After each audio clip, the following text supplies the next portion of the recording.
धपाधप पाय आपटत एक लेकरू घरी आलं, वस्तूंची फेकाफेकी करत घरामध्ये गेलं. आज तुमच्या घरात जर तुम्हाला काही मुलांना सल्ला द्यायचा असेल तर तो या ओळीमध्ये आहे असं मला वाटतं.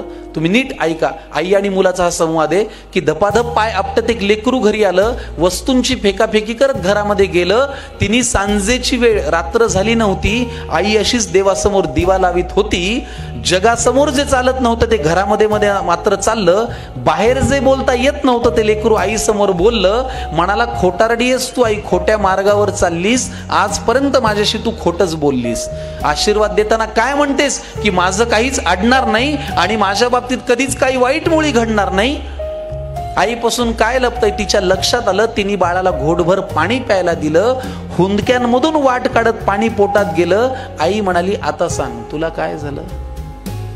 तो म्हणाला, लोक आई विचित्र झालेत फार, सतत सगळे माझ्यावरती खाऊन असतात खार. त्यांच्या त्या अशांत अस्वस्थ नजरा मला कळतात. जाणवतं मला माझ्यावरती ते खूप खूप जळतात.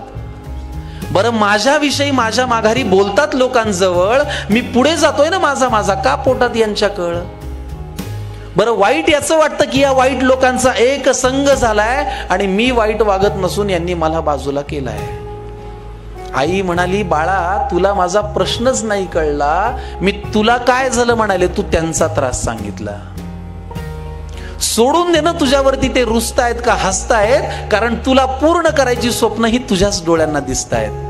त्यामुळे तुझ्या अपयशाची लोक पाहतायत ती सगळी स्वप्ने खोटी कर. तुझ्या अपयशाची लोक पाहतायत ती सगळी स्वप्ने खोटी कर. दुसऱ्यांची रेघ पुसण्यापेक्षा तू स्वतःची मोठी कर. आणि हे केलंस तर तुझं खरंच काही अडणार नाही. आणि आई आजही तेच म्हणेल, माझ्या बाळाचं वाईट काही घडणार नाही. आईच्या तोंडी देवाचा साक्षात्कार घडला आणि तिने लावलेल्या दिव्याचा लख प्रकाश पडला. तिने लावलेल्या दिव्याचा लख प्रकाश पडला.